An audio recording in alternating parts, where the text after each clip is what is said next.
Tapi kalau misalnya kita nggak ambil sama sekali, berarti kan kita jelas nggak dapat apa-apa. Berarti artinya di sini tuh kita ketika ada sebuah kesempatan, ada suatu jalan, ya kenapa nggak kita ambil gitu kan, daripada kita menyesal gara-gara kita nggak ambil, mending kita menyesal gara-gara gagal ya. Aku dapetnya gini, ketika ada kesempatan berjuang aja dulu.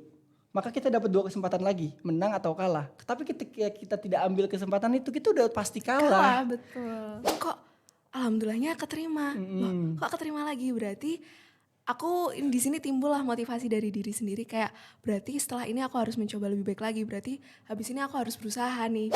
Sebenarnya apa sih nilai-nilai yang ada di dunia pesantren dan bisa ternyata diaplikasikan di kehidupan sehari-hari. Kita itu harus ikhlas menerima apa yang Allah berikan ke kita. Mulai dari fisik ataupun segala macam kayak harta juga. Terus dari orang tua mana kita lahir, kita harus menerima itu dengan ikhlas. Yang harusnya kamu tuh jangan terlalu terdistrak dengan satu kesalahanmu. Kamu ingat perjalanan kamu sampai ke sini tuh kamu bisa sampai ke sini tuh kamu ngapain aja gitu. Jangan cuma satu kesalahanmu doang yang kamu ingat.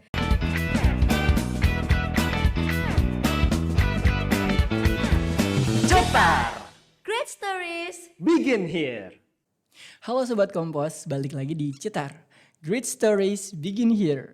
Assalamualaikum warahmatullahi wabarakatuh. Selamat pagi, siang, sore, malam, dimanapun dan kapanpun kalian berada. Sebelumnya gimana nih kabar Sobat Kompos semua? Semoga baik ya, insya Allah dalam mendekati UAS ini semoga kita baik-baik saja gitu ya.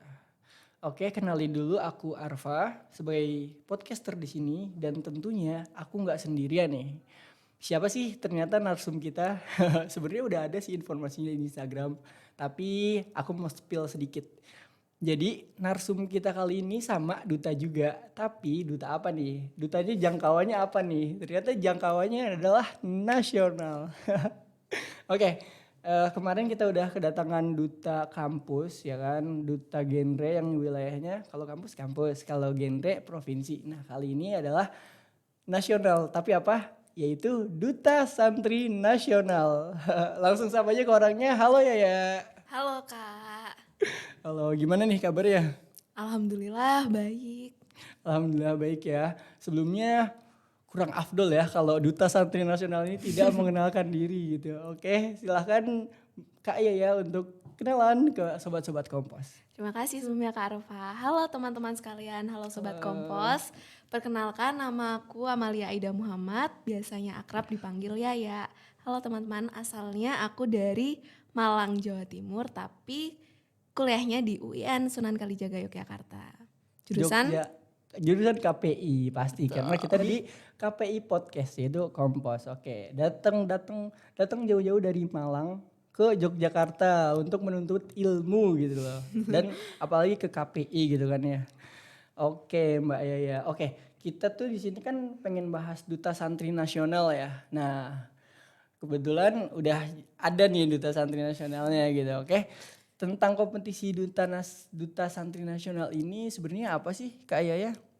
Jadi Duta Santri Nasional ini kan duta nih, berarti ajang pemilihan Duta Santri Nasional yang diselenggarakan sebenarnya ini oleh Kemenak gitu ya.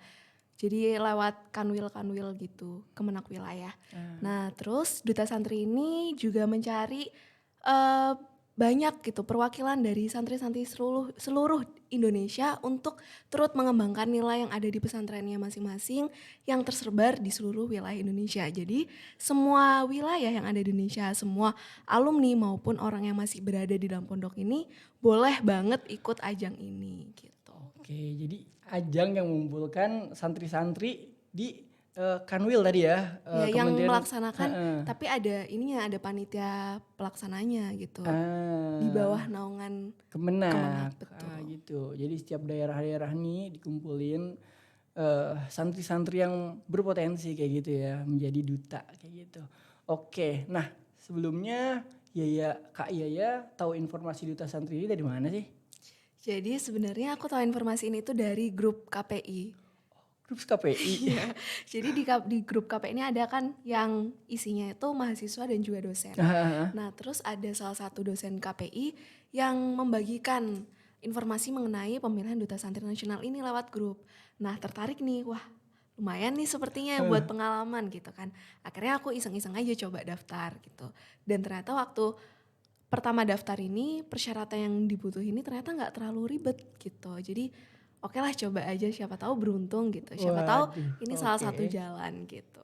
Wah, ternyata kita tuh dapat informasi yang sama ya Kak ya. Iya Jadi betul. kayak aku satu angkatan sama Kak Yaya gitu kan. Kita tuh dapat gitu. Dan aku juga sebelumnya santri, tapi mungkin aku tidak memiliki keyakinan gitu kan. Tapi yang aku highlight adalah Kak Yaya ini mencoba dulu ya dan Iya melihat ternyata tidak serumit itu persyaratannya segala macam ya. betul. Nah, kalau dari pemicu utama Kak Yaya untuk mengikuti kegiatan atau mengikuti ajang kompetisi Duta Santri Nasional ini apa sih sebenarnya? Kalau aku sih sebenarnya awalnya tuh berawal dari iseng-iseng. Yang Ah, kemudian kok alhamdulillahnya keterima. Loh, mm, kok keterima lagi? Berarti aku di sini timbullah motivasi dari diri sendiri kayak berarti setelah ini aku harus mencoba lebih baik lagi. Berarti habis ini aku harus berusaha nih gitu. Jadi sebenarnya emang awalnya emang iseng-iseng aja gitu. Siapa tahu nih dari lewat ini gitu aku bisa lebih berproses lagi. Aku lebih bisa meningkatkan potensi, aku bisa mengembangkan value yang ada di diri aku dari lewat kompetisi ini. Emang berawal dari iseng-iseng iseng-iseng. gitu. Oke, jadi ternyata trigger atau pemicunya tuh muncul setelah iseng-iseng itu ya. Jadi Iya, ketika udah iseng-iseng kemudian ternyata ada pengumuman, oh kita lolos nih tahap 1. Itu membuat semangat ke diri kita, oh betul. ternyata kita tuh memiliki apa yang sebenarnya kita tuh kurang nggak tahu gitu. Kita Iya, nggak sadar, tapi iya dari betul. iseng-iseng itu dengan modal coba aja dulu gitu ya, triggernya coba aja dulu. Itu menambah semangat kita ketika nanti ada pengumuman, wah lulus nih satu kayak Iya gitu ya. betul. Oh triggernya pokoknya teman-teman ya, berarti dari sini bisa kita ambil nih. Kita coba aja dulu loh, berani coba aja dulu. Kalau kita nggak yakin, nanti kita bisa ditambahin yakin oleh pengumuman kelulusan setiap Betul, tahapnya kayak gitu iya. ya. Beuh, Ingat gak sih ada kutipan nih heeh. dari Mahatma Gandhi, pernah tahu nggak? Mahatma Gandhi tahu. Iya, jadi Mahatma Gandhi ini pernah berkata kalau misalnya ada suatu kesempatan nih, kalau kita nggak ambil kesempatan itu, kemungkinannya ada dua. Kalau kita ambil Heeh, kesempatan itu, oke. kemungkinannya ada dua. Jadi kita dapat apa-apa dan kita nggak dapat apa-apa. Tapi kalau misalnya kita nggak ambil sama sekali, berarti kan kita jelas nggak dapat apa-apa. Berarti artinya di sini tuh kita ketika ada sebuah kesempatan, ada suatu jalan, ya kenapa nggak kita ambil gitu kan, daripada kita menyesal gara-gara kita nggak ambil, mending kita menyesal gara-gara gagal ya nggak. Wah, deep banget ya. Baru bentar loh, baru 6 menit ini udah deep banget. Gini, aku dapetnya gini. Ketika ada kesempatan, berjuang aja dulu. Maka kita dapat 2 kesempatan lagi, menang atau kalah. Tapi ketika kita tidak ambil kesempatan itu, kita udah pasti Kalah kalah. betul. Waduh ya Allah, emang trigger mencoba-coba tuh benar-benar penting banget ya.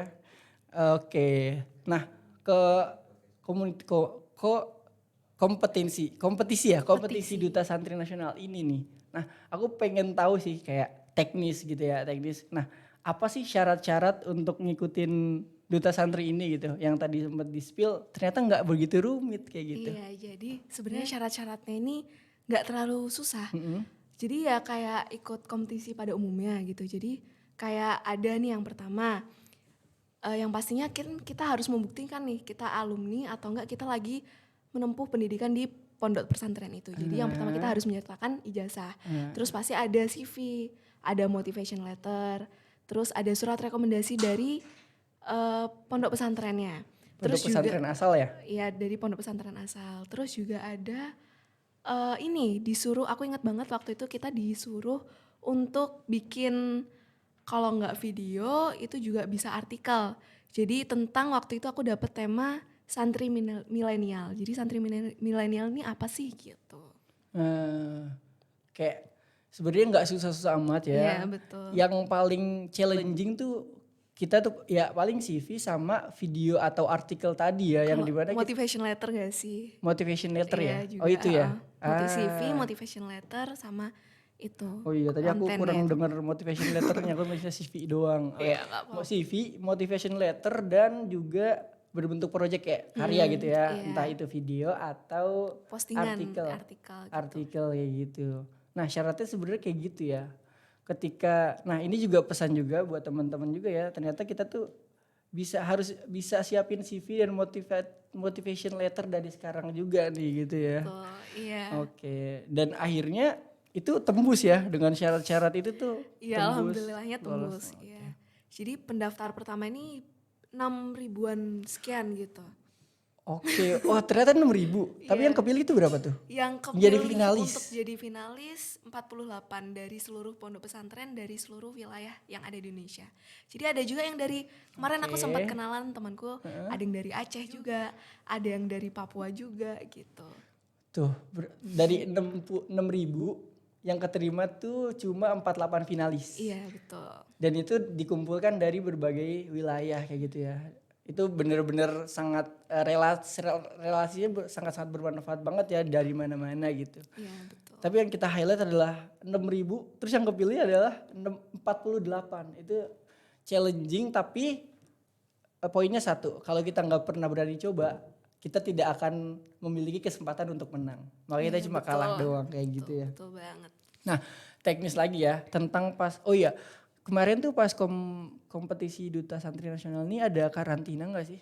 Ada. Ada ya? Ada karantinanya. Karantina selama beberapa hari tuh Kak. Karantinanya itu sekitar semingguan ya, sekitar seminggu. Kurang lebih kalau nggak salah itu dari tanggal 17 sampai tanggal 23 Oktober. Karantinanya tuh di Surabaya. Jadi kemarin aku kesana ke Surabaya. Dari wilayah-wilayah yang lain, dari Papua pun, dari Aceh ke Surabaya dari Aceh semua ke ya. Surabaya semua, iya betul. Aku inget nih, Surabaya memang dari dulu tuh memang terkenal Jawa Timur ya, karena kota atau ibu kota Jawa Timur itu di Surabaya. Dan Jawa Timur ini terkenal dengan santrinya atau pondok pesantrennya, maka dikumpulkan di Surabaya gitu ya. Nah, di pas karantina itu Kak Yaya ada nggak sih nih nge-spill yang Kakak sebuah hambatan gitu? Ada nggak sih sebuah hambatan yang terjadi gitu di karantina tersebut? Ada nggak sih? Ada dong pasti. Jadi kan namanya karantina ya. Itu tuh bener-bener rangkaian acaranya tuh padat banget. Kayak dari jam 7 sampai malam tuh ada gitu. Jadi kita tuh dapat banyak banget materi di sana.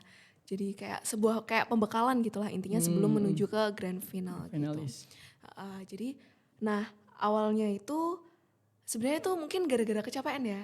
Dan jadi setelah aku selesai penampilan bakat, tiba-tiba aku nggak enak badan nih. Waduh. Jadi hambatannya sakit.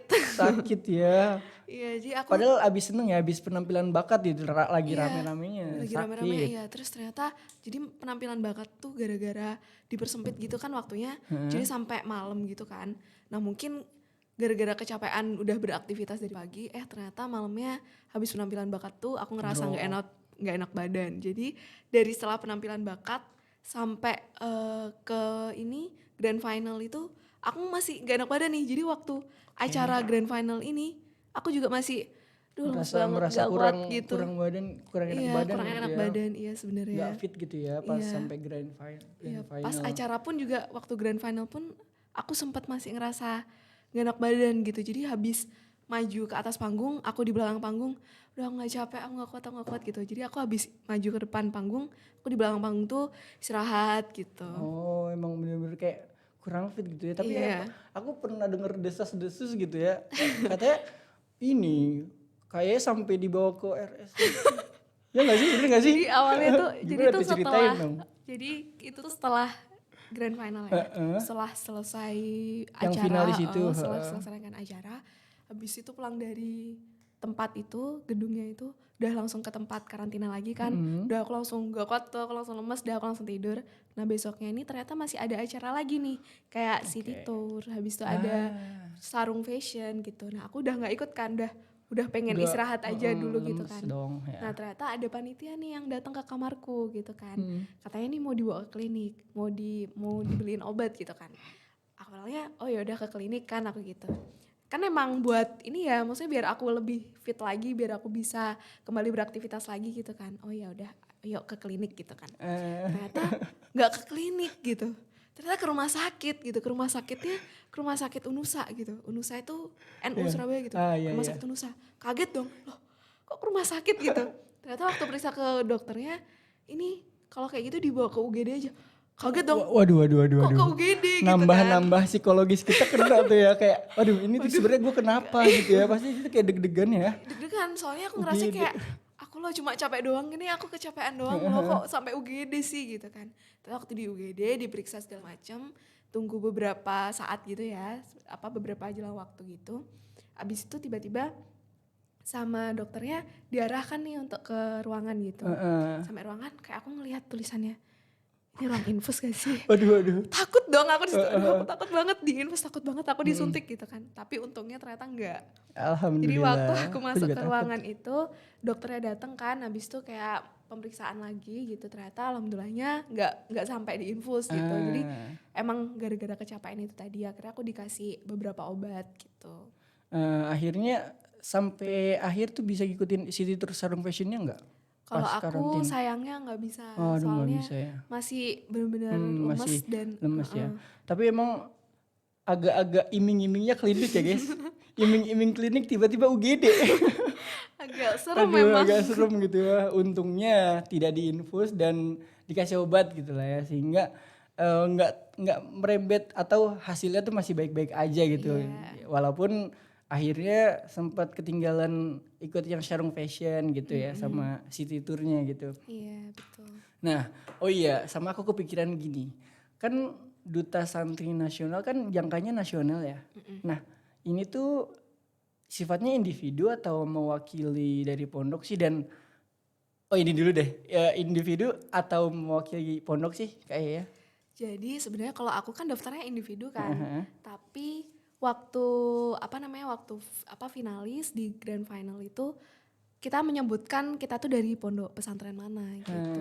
Tapi sebenarnya aku emang ikut sendiri, aku nggak ada delegasi dari pondok pesantren apapun gitu enggak. Tapi waktu sampai sana ternyata memang mewakili pondok tertentu gitu. Oke, kan dari KAI sendiri kan dari Gontor ya. Nah, aku kepikiran nih, di ajang pemilihan Duta Santri Nasional ini, apakah pesantren-pesantren yang famous dan terkenal doang nih yang jadi finalisnya, atau sebenarnya kita memiliki potensi yang sama dari setiap pesantren? Sebenarnya enggak. Jadi santri dari pondok manapun, dari pesantren manapun, mau itu modern ataupun salaf ataupun berbasis yang lainnya, itu tuh boleh banget daftar. Jadi itu semuanya tuh punya kesempatan yang sama. Dari pondok pesantren yang entah itu ada di Aceh ataupun di Papua, semuanya tuh boleh banget daftar kompetisi ini. Oke, sebelumnya aku pengen tahu nih, bingung ya, dan masih perlu dijelaskan tentang Duta Santri. Kan sebagai finalis ya dari ajang kompetisi Duta Santri Nasional. Nah, tugasnya ini apa sih Kak Ye? Jadi kalau tugas-tugasnya kita ada pembagian divisi gitu. Jadi pembagian bidang yang dari awal kita udah milih. Jadi dari awal tuh kita memang udah milih kayak mau di bidang apa sih gitu. Kalau aku kebetulan di bidang pendidikan dan juga agama. Nah, kita udah tanda tangan ini nih, kayak kita mau ngasih tugas, mau diberi tugas apa, siap untuk melaksanakan tugasnya, kita udah disuruh tanda tangan di atas materai. Tapi untuk pelaksanaan tugasnya tersendiri ini emang belum ada pengumuman gitu. Oh, jadi ini ya kayak udah dibagi-bagi bidang ya. Iya, Tapi udah ada. untuk resmi bertugasnya itu masih Belum. ongoing, masih pengen berjalan gitu ya. Cuma belum diresmikan untuk bertugas kayak. Betul. Oh gitu. Oke, gini. Untuk pertanyaan terakhir nih ya. Ini pertanyaan agak challenging, agak lumayan berbobot. Kayaknya jangan deg-degan gitu dong. Oke, pertanyaannya sebagai Duta Santri Nasional, lebih kayak sebagai Duta Santri Nasional kayak peran banget gitu ya. Nah, sebenarnya apa sih nilai-nilai yang ada di dunia pesantren dan bisa ternyata diaplikasikan di kehidupan sehari-hari? Jadi kalau misalnya aku dapat dari pondok pesantrenku sendiri, itu yang pertama itu keikhlasan. Ikhlas bro, ikhlas. Iya, Iya. jadi kita itu harus ikhlas menerima apa yang Allah berikan ke kita. Mulai dari fisik ataupun segala macam, kayak harta juga. Terus dari orang tua mana kita lahir, kita harus menerima itu dengan ikhlas. Dengan segala potensi yang ada di diri kita, ini kita juga harus menerima dengan ikhlas. Terus yang kedua yang aku dapat dari pondok pesantrenku itu adalah kesederhanaan.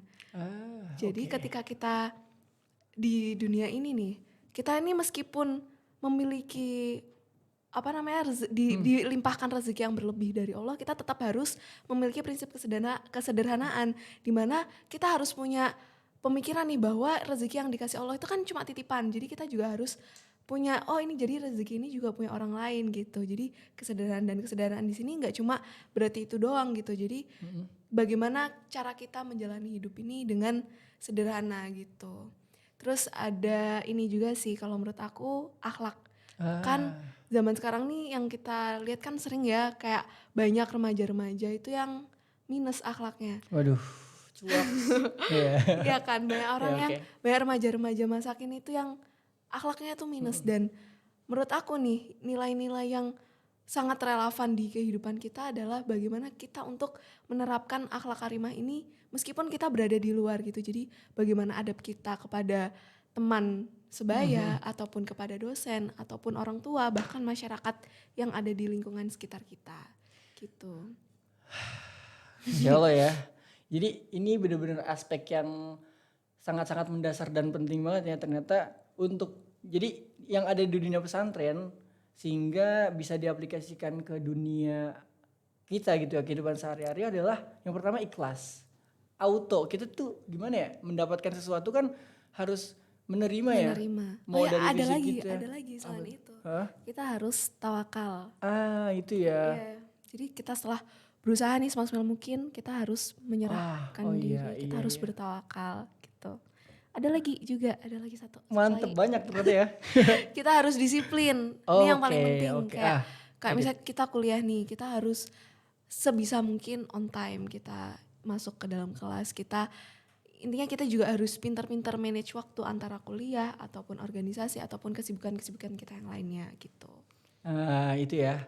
Kalau aku lihat dari kayaknya tadi benar-benar ada aspek yang mendasar kayak ikhlas, terus habis itu kesederhanaan dan tawakal, dan ada juga yang bentuknya tuh muamalah kayak misalnya kesopanan ya tadi, akhlak dan adab dan juga disiplin. Iya, Artinya kalau misalnya kita benar-benar bisa mengambil pelajaran dari dunia pesantren itu, kita bisa manage waktu, kita bisa disiplin lah, masuk jam berapa kayak gitu. Jadi intinya adalah disiplin. Oh ya gini, intinya adalah apa?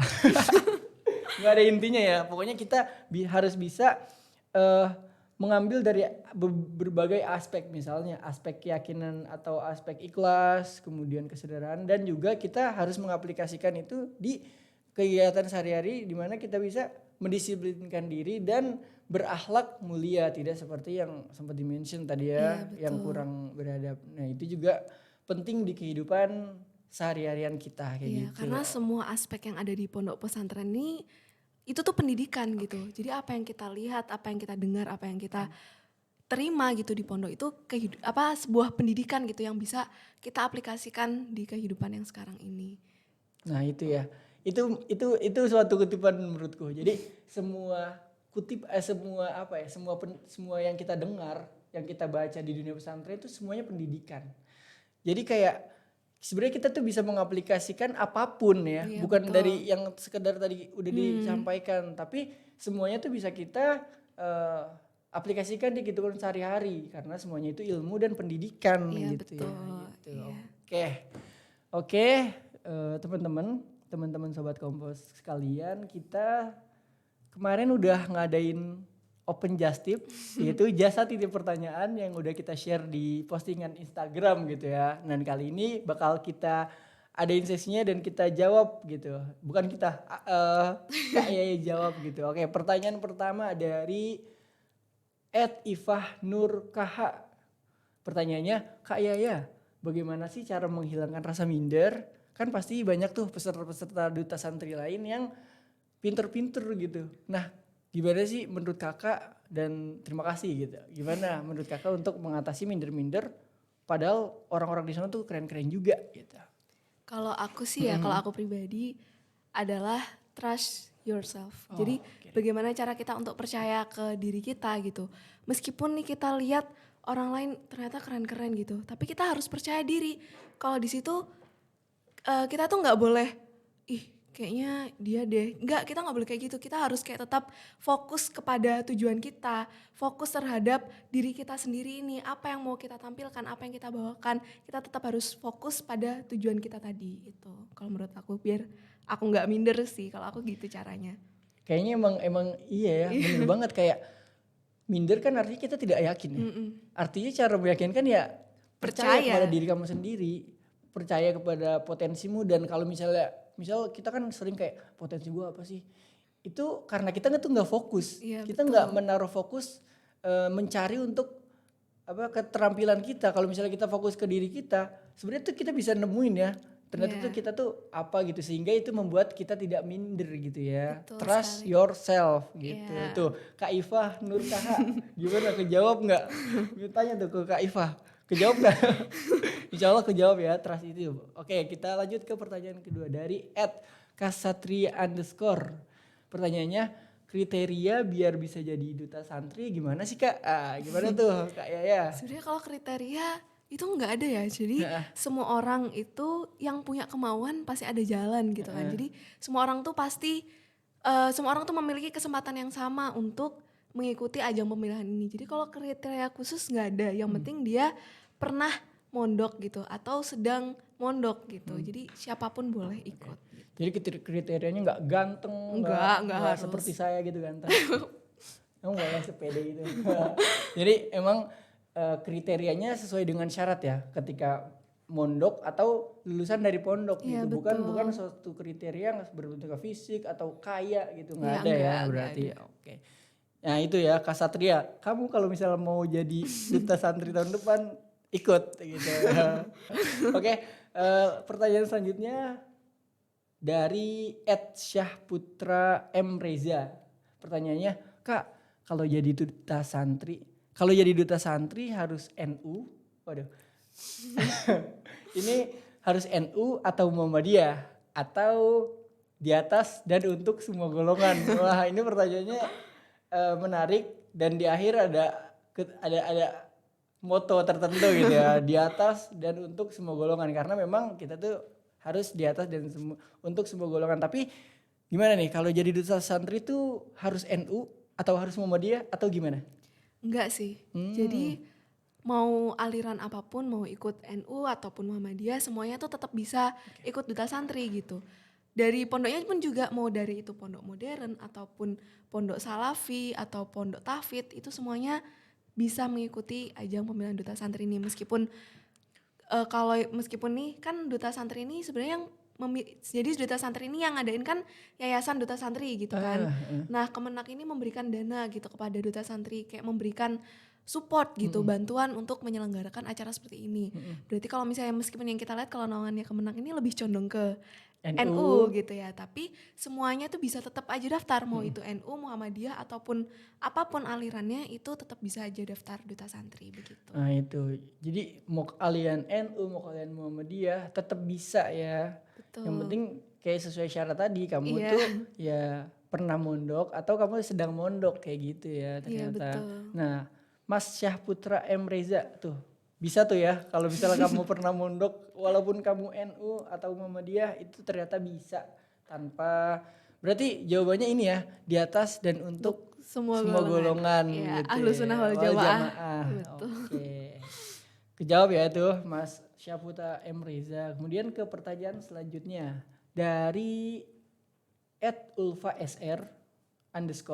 Pertanyaannya, tahapan jadi duta santri gimana sih? Tahapan jadi duta santri gimana Kak? Pengen join nih. Waduh. Boleh banget. Oke. Jadi tahapannya tuh gimana tuh Kak? Kalau tahapannya, jadi pertama ini ada pemberkasan.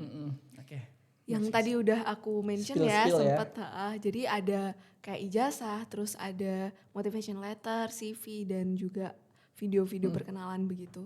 Terus tahap kedua ini ada pemberkasan tingkat lanjut. Jadi aku tuh agak lupa ya, atau mungkin agak ketukar gitu. Jadi yang pertama ini mungkin syaratnya nggak terlalu ribet. Jadi ketika yang pendaftaran yang pertama ini, yang pemberkasan yang pertama, kita ini bakal dapat kayak nomor peserta. Jadi di pemberkasan yang kedua ini kita udah punya nomor peserta nih. Jadi kita tinggal masukin tadi yang kurang, pokoknya yang lebih dalam lagi kayak mungkin CV atau motivation letter kayak gitu, surat Video atau rekomendasi artikel. gitu-gitu, artikel, video, perkenalan dan lain sebagainya. Itu ada di yang kedua. Terus abis itu ada tahap wawancara. Jadi wawancara ini aspek yang ditanyain ini meliputi kayak pengetahuan umum, terus tentang kepesantrenan, terus kayak tentang negara gitu juga, terus kayak tentang Pancasila atau sebagainya gitu. Di-spill loh. Isi wawancaranya tuh di-spill di sini. Oke. Terus ada juga kayak tentang bidang yang dipilih. Jadi waktu di awal kan kita milih bidang nih. Jadi bidangnya tuh kalau kemarin aku ada 10. Ada 10 bidang. Dan kemarin aku kan milih pendidikan dan agama. Jadi yang ditanya seputar itu. Jadi kalau aku kemarin tuh ada yang tentang moderasi beragama gitu-gitu, radikalisme. Terus ya intinya seputar pendidikan dan agama. Soalnya aku memilih bidang itu. Terus ada juga Habis kemarin itu wawancara. tentang ini, baca kitab kuning. Oh, bahasa Arabnya apa deh baca kitab kuning tuh? Qiraatul Kutub ya? Qiraatul Kutub. Qiraatul Kutub Iya, gitu Qiraatul ya, Kutub, baca betul. kitab. Baca kitab kuning gitu. Itu di sesi wawancara atau beda? Di sesi wawancara, itu jadi di isi wawancara ada ya, yang Qiraatul Kutub. Qiraatul Kutub. Gitu. Sama ditanya juga sih kemarin tuh tentang surat-surat pendek gitu. Oh, jus 30. Jus 30 ya surat pendeknya. Oke. Udah sampai situ tuh. Itu kan sampai wawancara. Ada wawancara. lagi tahap bootcamp. Bootcamp ini dimana kita tuh dapat pembekalan sebelum karantina, sebelum kita menjalani proses-proses selanjutnya gitu. Banyak sih materi yang didapetin, tergantung bidang yang kita pilih juga. Nah setelah bootcamp ini, syarat untuk masuk ke tahap selanjutnya adalah salah satunya kita harus harus bikin proposal program gitu. Jadi kita harus punya ide sesuatu tentang bidang kita nih, kira-kira program apa ya yang relevan gitu untuk untuk bisa dijalankan gitu. Nah setelah program itu, kalau misalnya lolos nih proposalnya diterima, akhirnya masuk lagi ke tahap selanjutnya yaitu tahap pitching. Pitching. Apa tuh pitching Kak? Jadi pitching itu kayak tahap mempresentasikan. Jadi Oh. ntar ada dewan juri gitu, kita secara online nih meskipun masih online, jadi kita mempresentasikan program apa sih ini yang dibuat gitu. Jadi itu kan yang dinilai juga dari aspek public speaking kita gitu. Bagaimana kita ini bisa menyampaikan program kita, seberapa menarik sih presentasi kita itu. Setelah tahap itu baru diumumkan kelulusan karantina finalis gitu. Oke, yang karantina pun itu udah yang total dari 6.000 itu ya, maksudnya 48. Iya, udah terseleksi sedemikian rupa, Oke. masuk karantina. Nah, itu baru offline jadi karantinanya.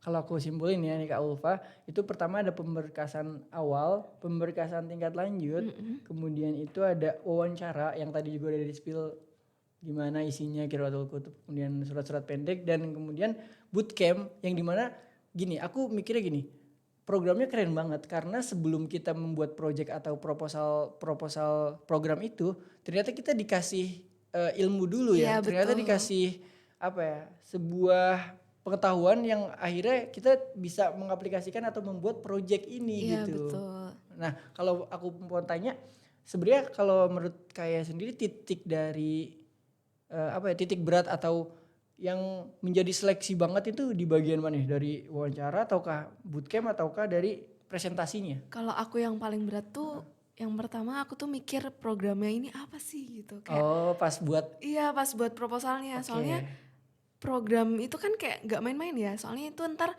bakal masuk proker gitu loh ya? gitu. Jadi kira-kira program apa ya yang relevan gitu. Jadi kalau misalnya program itu gak keterima kan kita gak bisa masuk ke tahap selanjutnya. Dan di bootcamp ini menurut aku nih yang paling ketat gitu loh dari kita. Bagaimana mendengarkan narasumbernya, bagaimana kita mengajukan pertanyaan, itu juga dinilai aspek-aspek itu gitu. Sampai di tahap kita membuat proposalnya ini juga dinilai untuk ke tahap selanjutnya gitu. Jadi kalau menurutku yang paling agak susah gitu ya itu ya di tahap bootcamp ini gitu. Bootcamp atau proposal? Bootcamp ini sekaligus sama proposal. Jadi habis bootcamp dikasih materi gitu, outputnya dari bootcamp buat itu proposal. Iya, nah di situ ya. Dan di situ pun titik dimana kalau misalnya di sini lolos ya lolos gitu ya. Di sini nih tingkat yang paling akhir lah, maksudnya bukan akhir sih, kayak hampir gitu ya. Hampir akhir nih. Kamu di sini harus serius kalau mau kepilih kayak gitu ya. Oh iya, sebelumnya nih mau nanya juga tentang berarti prokernya gimana nih? Proker isi boleh nggak spill sedikit isi dari proposal program yang kemarin dibuat? Waduh, Boleh kali kayak malu.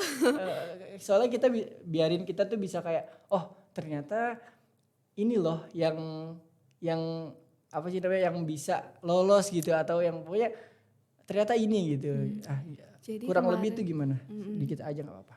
jadi kemarin itu kan aku tuh sempat menitik beratkan kepada permasalahan pendidikan yang ada di Indonesia gitu. Oke. Jadi pendidikan di Indonesia ini masalahnya itu apa aja sih gitu. Terus aku sempat menitik beratkan juga terhadap kualitas pengajar yang ada di Indonesia. Karena apa? Karena aku dulu waktu habis mondok itu aku sempat ngabdi di Sulawesi. Dan aku melihat kalau misalnya anak-anak di sana itu memiliki kualitas pendidikan yang lebih rendah yang daripada yang ada di Pulau Oke. Jawa gitu. Jadi aku menitik beratkan bagaimana sih kayak apa namanya kualitas pendidik ini bisa Secara meningkat merata. gitu, bisa meningkat di ada Oke. Indonesia. Jadi aku tuh mikir lagi, mungkin salah satu penyebabnya adalah seorang guru ini kurang lihai dalam menyampaikan materi gitu. Berarti kan kurang memiliki kemampuan dalam public speaking. Jadi proposalku tentang bagaimana cara meningkatkan public speaking itu gitu. Oke, ini bener-bener mengakar ya kayak masalahnya tuh sebenarnya pendidikannya. Kemudian kita lihat ternyata tidak merata Iya. dari Jawa kemudian ini. Nah, caranya tuh berarti guru-gurunya. Kemudian guru-gurunya ini perlu apa sih skillnya? Perlu public speaking dimana Iya. biarin orang paham ya. Kita harus bener-bener tahu gimana biarin orang paham. Paham, betul. Caranya itu belajar public speaking Dan kebetulan lagi kita kan jurusannya Ada, KPI, ada iya. mata kuliahnya public itu. speaking. Betul. Nah, ini bukan alasan lagi kalian ya untuk nggak bisa public speaking. Betul. Karena kita tuh udah bekali public speaking atau retorika dakwah. Jadi sebenarnya kita tuh semua bisa tahu yang pernah mondok atau yang udah lulus ya atau yang masih di pondok bisa kita tuh jadi tuh santri gitu ya. Iya, Asal kita berani mencoba. Iya, Iya, betul. berani mencoba. Oke gitu. Oke, jadi gini, tadi pertanyaannya satu cuma merembet kemana-mana ya. Tapi terima kasih banyak untuk Kak Ulfa atas pertanyaannya sehingga memantik saya untuk bertanya lebih gitu. Oke, pertanyaan selanjutnya dari @delila_uzma_. Pertanyaannya, apa sih yang jadi motivasi Kak Yaya untuk ikut duta santri ini gitu? Apa sih Kak motivasinya? Kalau motivasi aku sendiri itu ya stop rejecting yourself. Jadi kita tuh jangan menolak diri sendiri gitu. Oke. Jadi kayak misalnya kita mau ikut sesuatu, kita tuh ketika kita mau menggapai potensi yang ada di dalam diri kita gitu ya, pasti itu ada aja nggak sih orang yang ingin menjatuhkan kita ataupun ada juga orang yang nggak suka ketika kita mau berhasil untuk mencapai sesuatu. Terus akhirnya dengan itu kita jadi kayak bersembunyi di balik ya udah deh nggak usah, ya udah mager gitu, ih ngapain sih aku ikut itu, itulah ada itu yang lebih pintar. Pesimis gitu Jadi ya, kayak jadi gitu. pesimis. Jadi intinya kita jangan menolak diri kita, stop rejecting yourself gitu. Jadi kita intinya kalau misalnya ada kesempatan, ya udah kita harus coba dulu kesempatan itu. Kita harus berani untuk gagal. Oke. Kenapa kalau kita berani untuk gagal? Karena ketika kita takut untuk gagal, berarti kita juga takut untuk menang gitu. Karena kegagalannya juga bagian dari kemenangan nih. Kayak aku, sebenarnya kan aku juga nggak membawa juara ya di Duta Santri ini, nggak juara 1 ataupun runner up ataupun juara-juara yang lainnya. Tapi yang aku titik beratkan di sini adalah bagaimana cara kita untuk menghargai sebuah proses yang ada di situ gitu. Jadi kalau ikut Duta Santri kan banyak nih tahapan dan proses-prosesnya gitu. Jadi bagaimana kita untuk bersyukur terhadap apa yang kita lalui, terhadap proses-proses apa yang berjalan di hidup kita, karena itu adalah bagian dari keberhasilan kita yang tertunda gitu. Jadi kalau menurut aku ya udah ikut aja gitu loh apapun. Jadi kita harus berani untuk mengenali diri kita, berani untuk membuka potensi yang ada di diri kita dan stop untuk mendengarkan orang-orang yang berbicara seperti itu untuk menjatuhkan diri kita. Jadi dan kita juga nggak boleh jadi kayak orang itu gitu. Kalau ketika kita melihat orang lain yang mau menggali potensi dirinya, kita nggak boleh jadi orang yang seperti itu gitu. Kita tetap harus mendukung dan kita harus knowing ourselves juga. Dengan cara seperti itu berarti kan kita lebih mengenali diri kita, potensi apa yang kita miliki begitu. Wah, insightful banget. Kalau aku dengernya benar-benar bisa di diringkas bener-bener kayak gini. Jadi stop rejecting Iya. yourself. Jadi jangan menolak kita tuh misal udah ditolak oleh orang lain. Please lah yang bisa menerima diri kamu tuh cuma kamu. Iya, Kayak betul. gitu loh. Jadi kayak itu juga menghadirkan kita berani ya. Tadi juga ada satu kutipan, kalau misalnya kamu berani untuk gagal, kamu takut untuk gagal, ya berarti kamu takut untuk menang. Betul, Nah, iya. kayak aku juga pernah dengar satu kutipan kayak gini. Hidup yang dimenangkan adalah hidup yang diusahakan gitu. Maksudnya aku nggak tahu kata-kata ini karena Najwa atau siapa gitu. Pokoknya intinya kalau misalnya kita pengen menang ya kita harus memperjuangkan gitu loh ya. Jadi bener-bener takut untuk gagal berarti artinya kamu takut untuk menang. Iya. Coba dulu ya itu ya. Coba dulu. Ini keren banget jawabannya. Oke, kita lanjut ke next question ya. Iya, Masih ada nggak sih? Pertanyaan selanjutnya dari @fitra. Tadi kamu nengok ke sono, kamu kepo ya? Oke. Kepo. Ntar ada kok di sini. Iya. Ting. Ting. Oh, iya. Jadi satu nih, kita kasih waktu ya untuk editor 1 2 3 ting gitu. Pertanyaan dari @fitrarobi11. Pertanyaannya, kalau jadi duta santri kerjanya ngapain aja sih, Kak? Oh, tadi gini udah kita bahas ya tentang kerjanya itu ngapain aja, ternyata udah ada kelompok bagian-bagian. Kemudian kalau sekarang ini belum diresmikan untuk bertugas, masih menunggu kayak gitu. Tapi tetap ada, tadi udah juga membuat program proposal program gitu ya kan, sesuai dengan bidang kita kayak gitu. Oke, next question. Dila, pertanyaannya, suka duka selama karantina apa aja sih Kak? BTW kakaknya cantik amai. Masya Allah, jadi kayak suka dukanya nih pas lagi karantina kemarin tuh apa sih, walaupun overall kan sempat ada hal-hal yang tidak mengenakan gitu ya bagi Nah tapi suka dukanya tuh selama karantina tuh apa sih? Sebenarnya overall tuh menyenangkan dan dapat pengalaman. Oke. Terus ini ada lagi ketika aku menjawab pertanyaan waktu di atas panggung tuh, aku ngerasa aku kurang puas dengan pertanyaanku. Soalnya itu kan aku bidang agama dan pendidikan. Nah ternyata bidangnya ini dipanggil pertama banget. Dan posisinya nama aku tuh Amalia kan. Jadi aku nomor 1 banget gitu. Bener-bener tiba-tiba pendidikan pertama, Iya, habis terus itu nama kamu ada nomor gitu, 1 banget. nomor 1 banget. Jadi waktu aku naik ke atas panggung tuh aku yang menjawab pertanyaan pertama gitu. Jadi gimana coba, itu nggak deg-degan banget. Jadi waktu itu aku ngerasa, kan aku juga belum melihat contoh-contoh sebelumnya ya. Kayak ada kontestan sebelumnya yang udah maju, oh ternyata jawaban dia tuh begini. Kan aku nggak tahu kan, maksudnya kayak belum ada contoh gitu. Jadi waktu aku maju ternyata aku ngerasa di situ bahwa jawabanku ini kurang memuaskan. Waktu di belakang panggung, aku tuh sempat nyesel kayak, kok aku tuh jawabnya kayak gitu sih. Aku tuh sempat nyesel dan sempat bukan down ya, tapi kayak sempat menyalahkan diriku sendiri. Harusnya tuh aku bisa lebih tahu, harusnya aku tuh jawab kayak gini kayak gitu. Terus setelah aku ngomong kayak gitu, ternyata ada yang denger nih. Ada kakak-kakak pembimbing duta santri yang denger. Habis itu kakak-kakaknya nih bilang ke aku kayak gini, kamu tuh jangan terlalu terpaku oleh satu kesalahan yang kamu lakuin gitu. Kata kakaknya tuh kayak gitu. Terus aku langsung mikir, iya ya gitu, itu kan salah satu kesalahanku.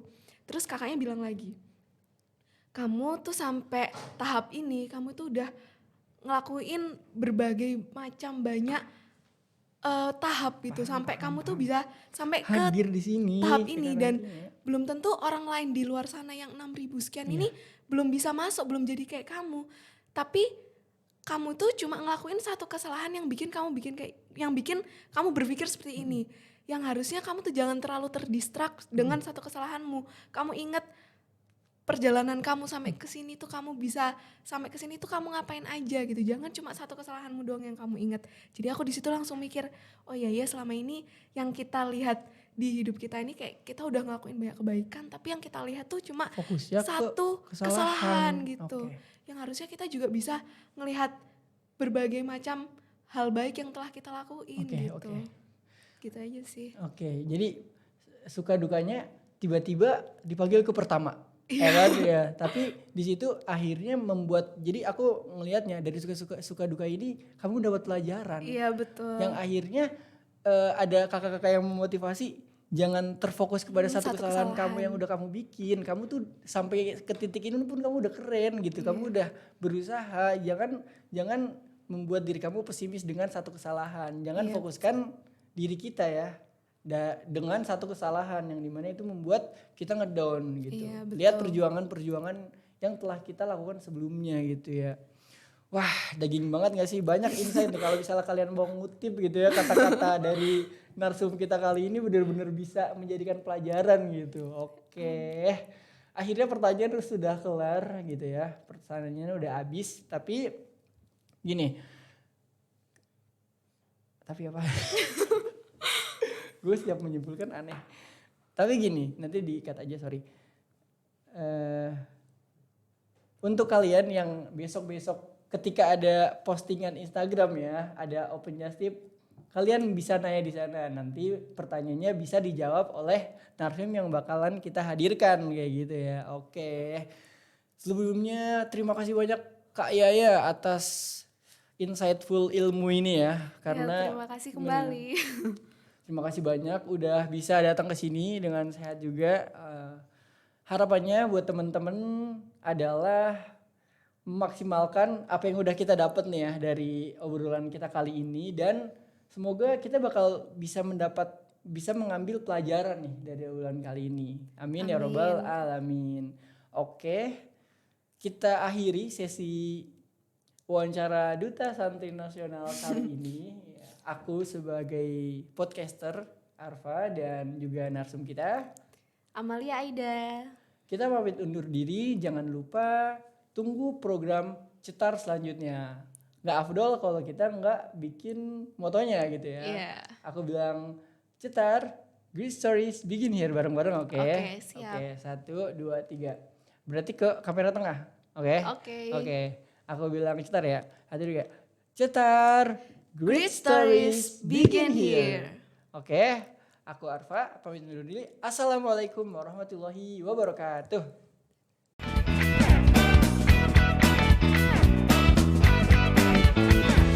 Cetar, Great stories begin here.